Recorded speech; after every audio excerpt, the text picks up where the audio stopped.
Yeah, Commanders, you decide if we explode or reach the top.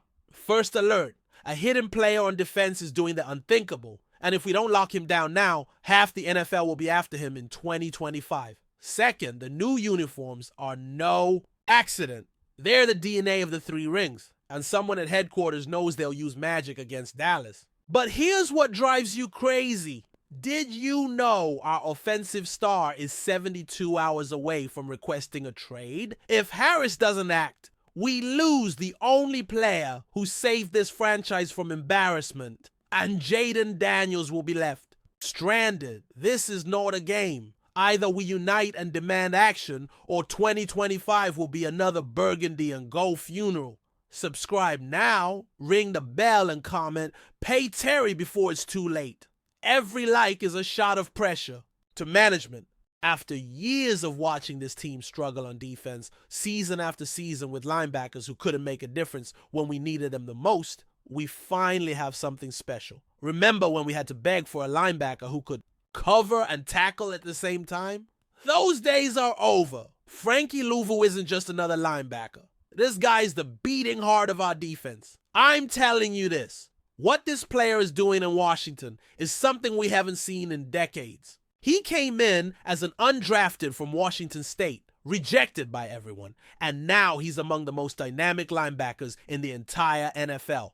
But let me tell you the full story of this man, because what he lived through before coming to Washington is pure inspiration. Louvu spent his early years in the NFL being rejected, cut, sent to practice squads. The Jets let him go, the Ravens gave him no chance, and when he arrived in Carolina, many thought he was just another filler player. But this man never gave up. I believe that no one believes in me mentality is exactly what we needed in Washington. Because when a player has to fight for every snap, every opportunity, every recognition, that inner fire never dies out. Do you think it's a coincidence that our defense has improved so much since he arrived? It can't be! I believe Dan Quinn and Joe Witt Jr. found exactly what we needed. A leader who doesn't just talk, but leads by example every damn Sunday. The partnership he formed with Bobby Wagner last year was devastating for our rivals. Wow! The Cowboys are still looking for a linebacker who can cover. We already have our defensive general. The Eagles thought with their acquisitions they would dominate, but Louvu reminded them who rules the NFC East. And you know what's most impressive? His numbers last year were brutal. 133 total tackles, 4 sacks, 2 interceptions, 1 fumble recovery, and 10 passes defended. That is elite production. But the numbers don't tell the whole story. This man earned second-team All-Pro honors. And do you know why?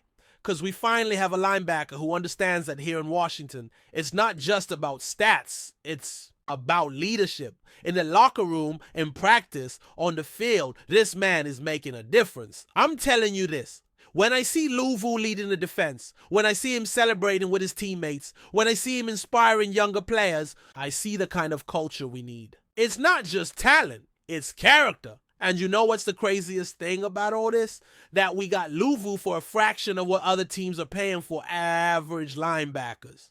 Adam Peters pulled off a steal in free agency. And now the whole NFL is taking notice. But here comes the really important part. Louvu has already made it clear that reaching the NFC Championship was just the beginning. I'm telling you this.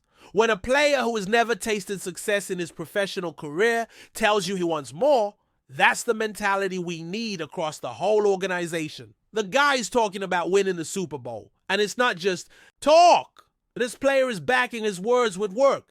His teammates respect him, the coaches trust him, and the opponents fear him. What more can you ask for? But there's something deeper here. Louvu represents everything Josh Harris is trying to build. Players who have been underestimated, who had to earn everything, who value the opportunity more than the money. That's the culture that's going to take us to the top. If that surprises you, wait till you hear this.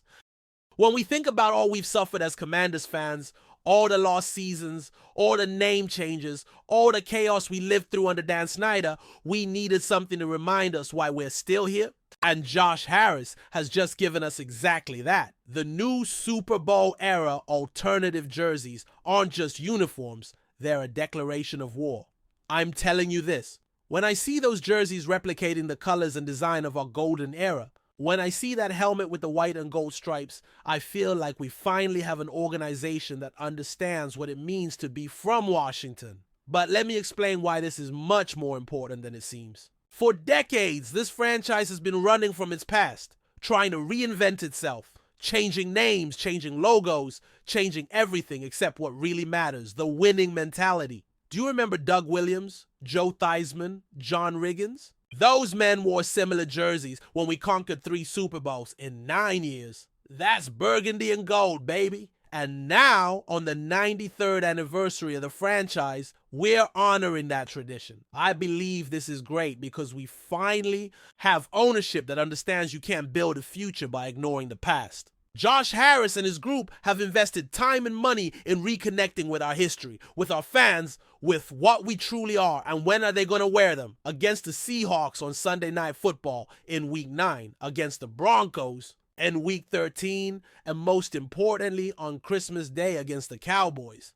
I believe there's no better way to humiliate Dallas than by wearing the colors of our glory years. But you know what's the most symbolic?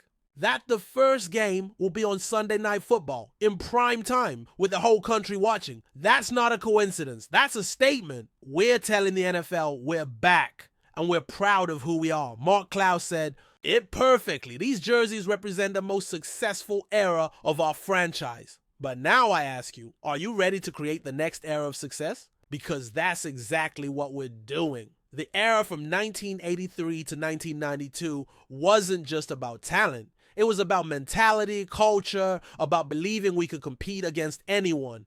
Do you remember the Hogs? Do you remember the Fun Bunch? Do you remember John Riggins telling Sandra Day O'Connor to loosen up?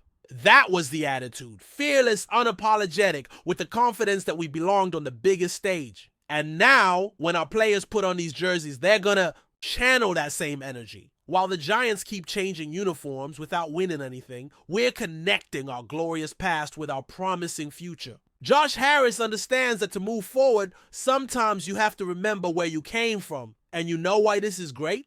Because these uniforms aren't just nostalgia, they're motivation. Every time our players wear these jerseys, they're going to remember the standard they have to reach. They're going to remember that in Washington, it's not just about participating, it's about winning championships. I'm telling you this. When Jaden Daniels puts on that jersey for the first time, when he sees those stripes on the helmet, he's going to understand the weight of the history he carries on his shoulders. And that's not pressure, that's inspiration. The fans needed this too. After years of shame, scandals, mediocrity, we needed something to remind us why we're still here. These jerseys are a bridge between the past we love and the future we're building, but that's nothing compared to what's coming. Commanders fans, this is historic. The news that has the whole DMV trembling, the situation that could define not just this season, but the future of Jaden Daniels, Terry McLaurin, our scary Terry, the man who's been our beacon of light in the darkness for years, is in a contract situation that could blow up in our faces. I'm telling you this, Terry McLaurin has sacrificed for this organization more than any other player in the last decade. This man survived Dan Snyder, survived a parade of mediocre quarterbacks, survived name changes, and now that we finally have a real quarterback in Jaden Daniels, are we going to let him go? But let me tell you the whole story, because what Terry has experienced in Washington is epic. He arrived in 2019 as a third-round pick when this organization was an absolute mess. Jay Gruden was head coach, Dan Snyder was still ruining everything, and the team name was a constant controversy. Dude, you remember who Terry had to play with in his early years? Alex Smith, Kyle Allen, Dwayne Haskins, Colt McCoy, Case Keenum. A procession of quarterbacks that seem more like a joke than a strategy. Yet this man is one of only 4 players in the NFL with 5,000-yard seasons in the last 5 years. Think about that. 5 consecutive years of 1,000-plus yards with terrible quarterbacks. Do you know how difficult that is?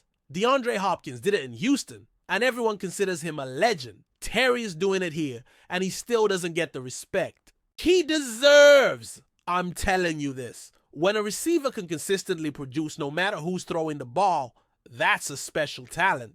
Terry has shown he can run any route, make any catch, produce in any situation. Now it turns out Terry is getting paid $22 million per year, ranking 16th among wide receivers. That's disrespectful.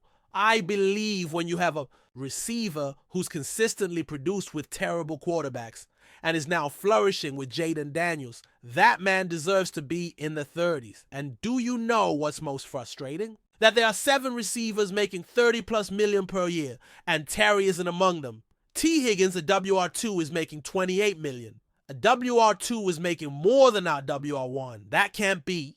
And let's compare numbers because this is important. Terry McLaurin, 5 consecutive years of 1,000+ yards, over 350 receptions, over 4,800 yards, 25 touchdowns. And or that with mostly mediocre quarterbacks. Compare that with other receivers making $30+ million. Terry has already missed OTAs and minicamp.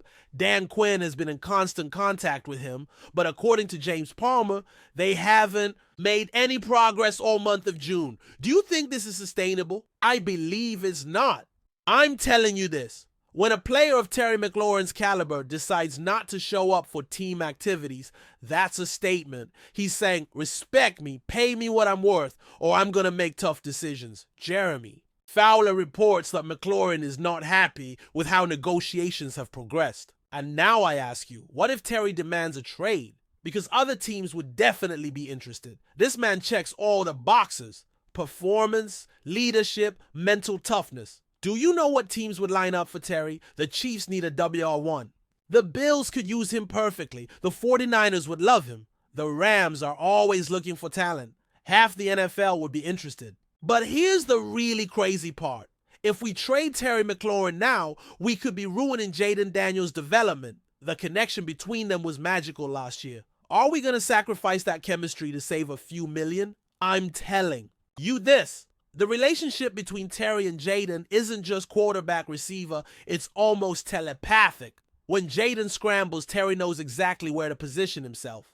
When Terry runs his routes, Jaden knows exactly where the ball is going to be. Do you remember last year's highlights? Terry saving Jaden with impossible catches. Jaden finding Terry in desperate situations. That connection took time to develop. And now that we have it, are we going to throw it away? Adam Peters and Josh Harris need to stop playing around and pay this man. We brought in Deebo Samuel, Noah Brown, Michael Gallup, improved the offensive line with Laramie Tunsil, Tyler Biadasz, Nick Allegretti, all that to help Jaden, but the most important piece is still Terry. And do you know what's the most ironic?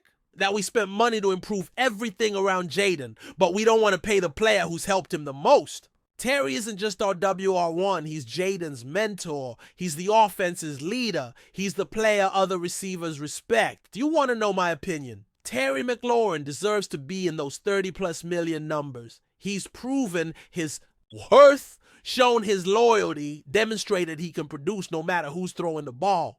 Now that he finally has a real quarterback, are we going to let him go over money? I believe this situation is a test for Josh Harris and Adam Peters. Are they really committed to excellence? Do they really understand the value of continuity? Do they really want to build something special? Because if they lose Terry McLaurin for being stingy, they'll have to explain to Jaden Daniels why his favorite weapon is gone. They'll have to explain to the fans why they let go of the most reliable player of the last decade. So there you have it. Louisville ready to conquer and take us to the defensive glory we haven't seen in decades. Jerseys that connect us with our historical greatness and inspire us to create new legendary moments. And Terry at a crossroads that could define not just his future, but the destiny of our entire franchise. 3 news stories that show this organization is at its most crucial moment since Josh Harris took control. Every decision they make now will resonate for years. Do you think Louisville can be the defensive leader to take us to a Super Bowl? Will the New Jerseys channel the energy of our golden years? And most importantly, should we pay Terry McLaurin the $30+ million he deserves, or is it time to move on without him? Because I guarantee tomorrow we'll have more explosive news about our Commanders. The season is close, important decisions are being made every day, and you can't miss what's coming. Like if you think we should pay Terry McLaurin what he deserves, dislike if you think it's time to move on without him. Subscribe if you want. to be part of this Burgundy and Gold family that lives every play, every decision, every historic moment of our Commanders. Let me know in the comments what you think about these 3 news stories. Which one impacted you the most? Which one do you think will have a bigger impact on the season? What would you do if you were Adam Peters? This community is a family, and I need you to be part of it. Subscribe, activate the bell, share this video with other Commanders fans, and get ready because this season is going to be historic. And remember, hail to the Redskins.